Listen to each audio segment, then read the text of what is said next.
A máfia das pesquisas. Eu vou mostrar para vocês detalhadamente, em uma análise histórica, como os institutos de pesquisa agem em favor do sistema e manipulam a opinião pública para tentar interferir no resultado das eleições. Isso vem acontecendo ano após ano, eleição após eleição.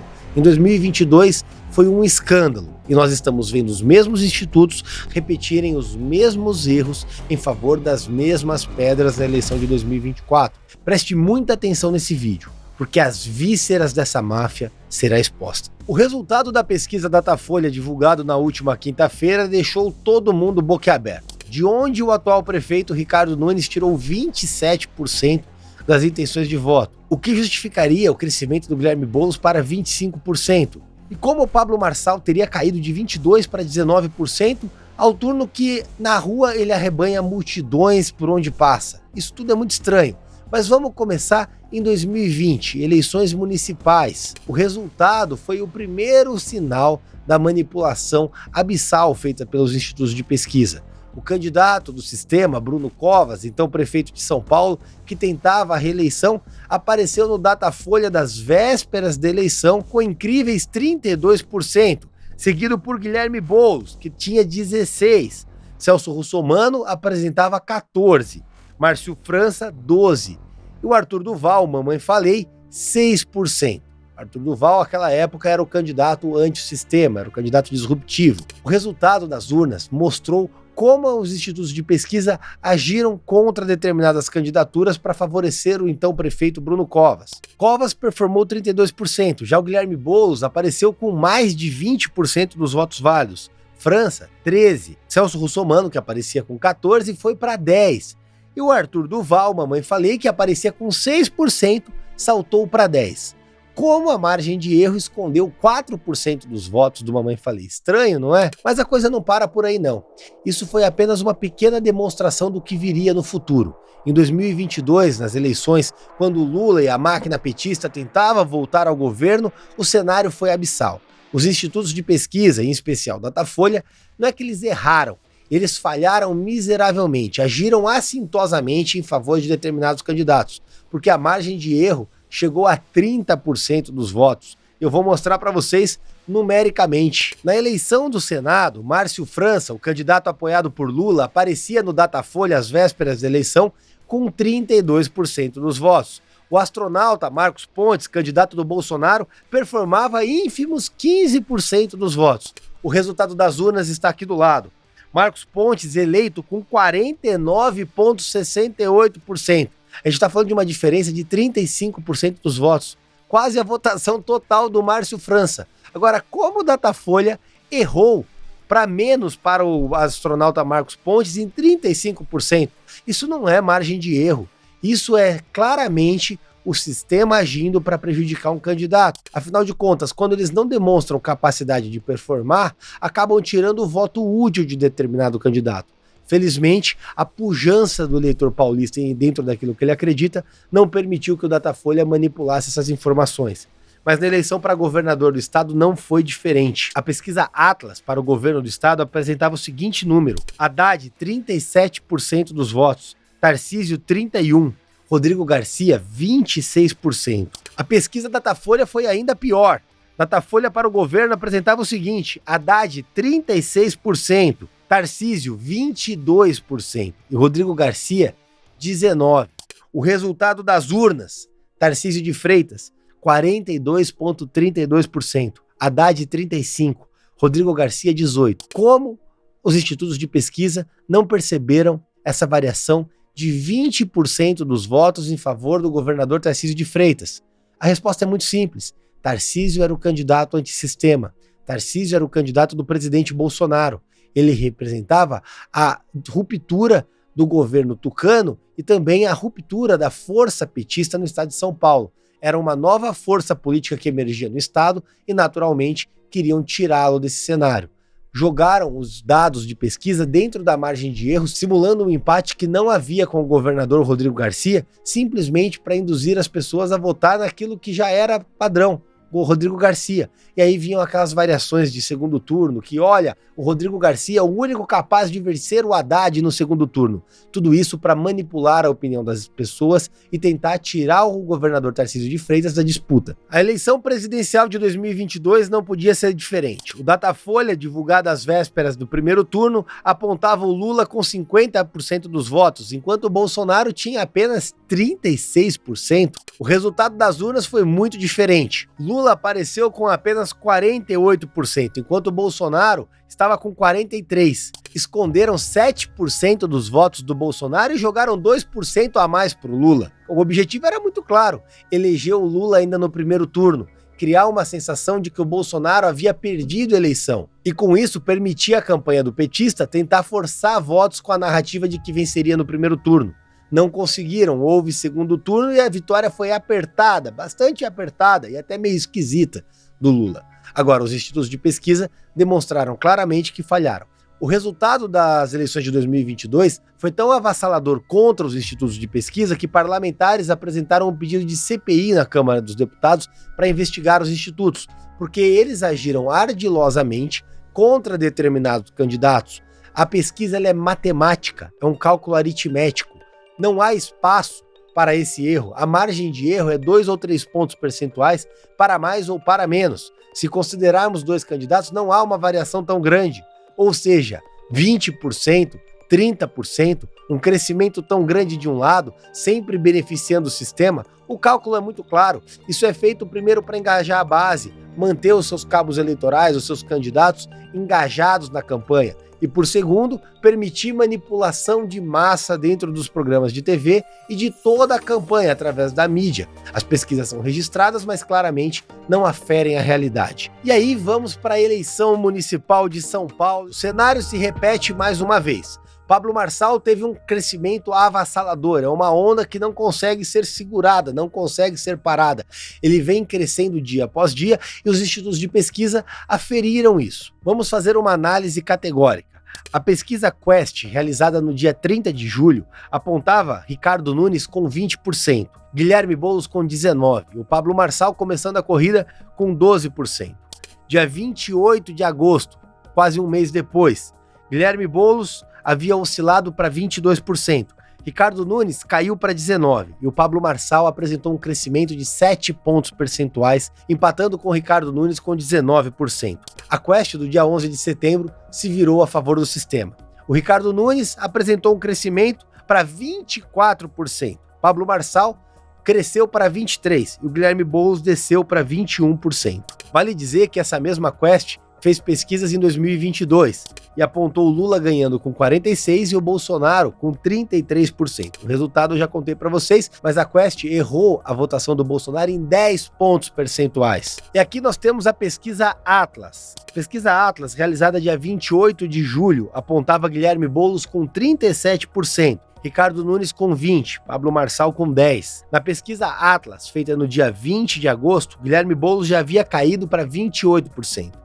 Pablo Marçal cresceu para 16% e o Ricardo Nunes caiu para 22%. Na pesquisa Atlas, de 11 de setembro de 2024, Guilherme Boulos se manteve com 28%. Pablo Marçal cresceu para 24,4%.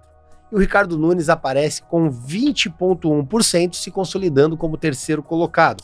Essa pesquisa foi publicada na última quarta-feira. Aí nós temos o Instituto Paraná Pesquisas. Esse instituto, inclusive, me deixa com uma pulga atrás da orelha, porque há boatos de que ele faria trackings diários para determinado candidato, o que naturalmente acabaria ferindo a idoneidade do instituto. Mas vamos lá. Na pesquisa realizada dia 15 de julho de 2024 pelo Paraná Pesquisa, o Ricardo Nunes aparece com 29%, Guilherme Boulos 29%, Pablo Marçal 14%. Na pesquisa de 8 de agosto, Guilherme Boulos cai para 23,9%, Ricardo Nunes para 23,8%, Pablo Marçal para 21,3%, um crescimento de 7 pontos percentuais. Já na pesquisa de 13 de setembro, Ricardo Nunes volta a crescer na Paraná Pesquisas, vai para 25,1%. Nesse caso, ele oscila dentro da margem de erro. Guilherme Boulos vai para 24,7%, oscilando também dentro da margem de erro. E o Pablo Marçal se mantém com 21%, ou seja, também dentro da margem de erro. Uma pesquisa que não mostra nenhuma variação. Agora eu quero chamar a atenção de vocês e muita atenção para a pesquisa Datafolha, divulgada na última quinta-feira. Na Datafolha da última quinta-feira, o Ricardo Nunes, ele salta de 22% para 27%. O Guilherme Boulos salta de 23% para 25%. E o Pablo Marçal cai de 22% para 19%. É a única pesquisa que aponta uma queda do Pablo Marçal. Vale dizer que em 23/8, o Datafolha apontava Boulos com 23%, Nunes com 19% e Marçal com 21%. E 5/9, Boulos com 23%, Nunes 22%, Marçal 22%. Uma pesquisa no mínimo esquisita, mas aí eu quero resgatar para vocês os erros abissais do Datafolha. Foi o mesmo Datafolha que apontava o Márcio França com 32% e o Marcos Pontes com 15% dos votos.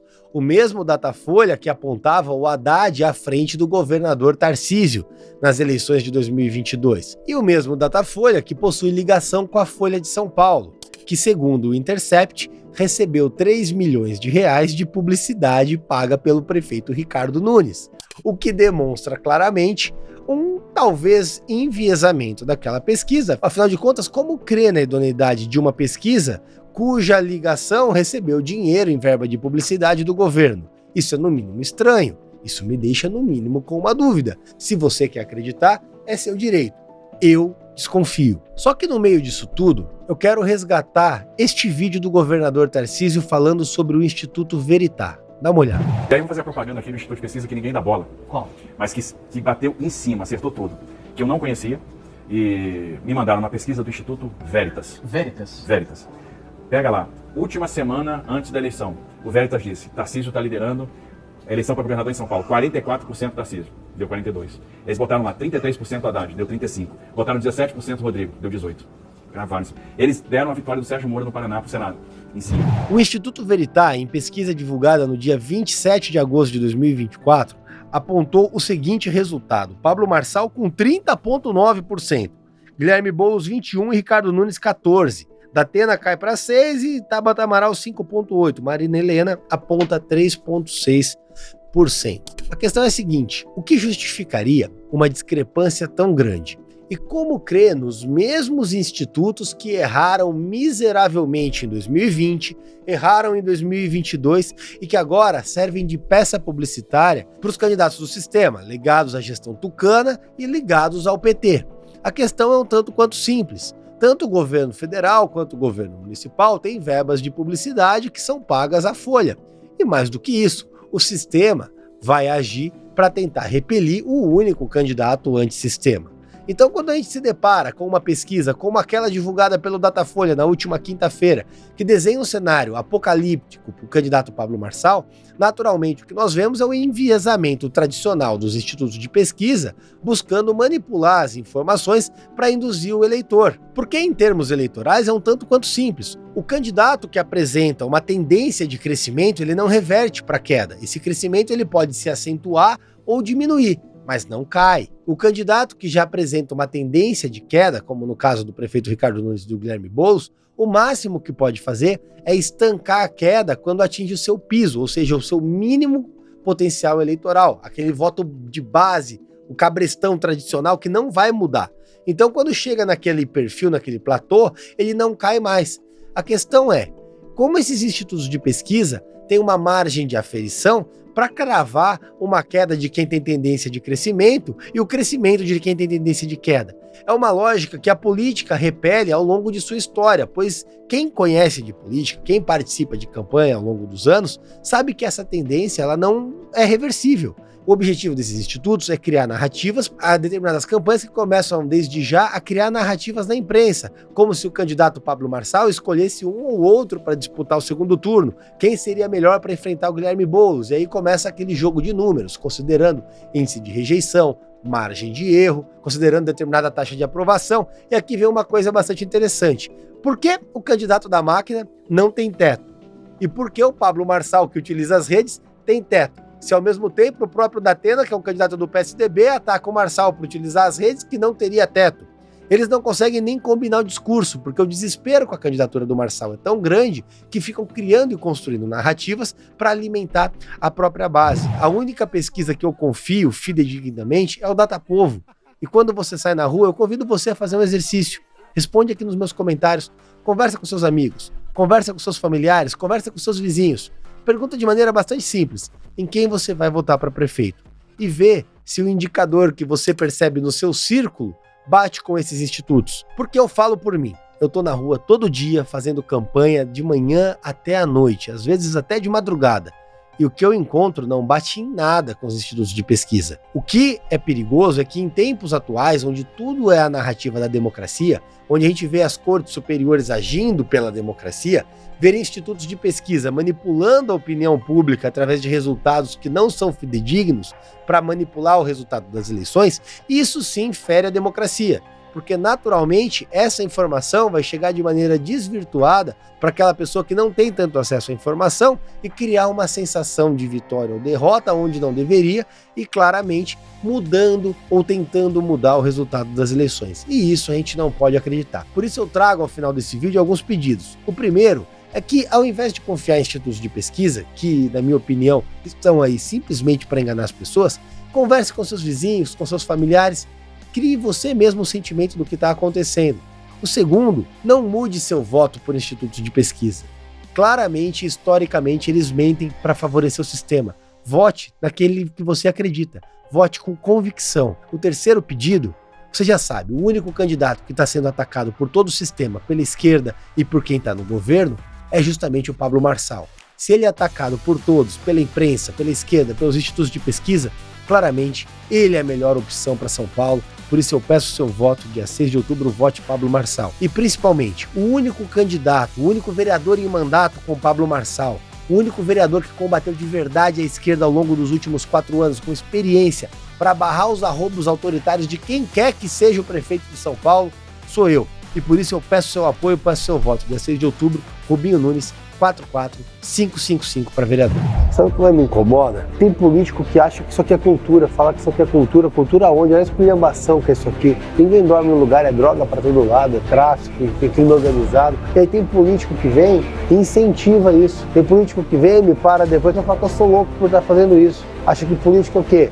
Dar cesta básica para as pessoas, incentivar esse tipo de festa, ao invés de trazer paz para o trabalhador poder descansar. Ou então político é o quê? Fazer um videozinho lacrando, e no supermercado comparar preço. Olha a realidade que a gente encara na nossa cidade. Está na hora de sair do gabinete e realizar.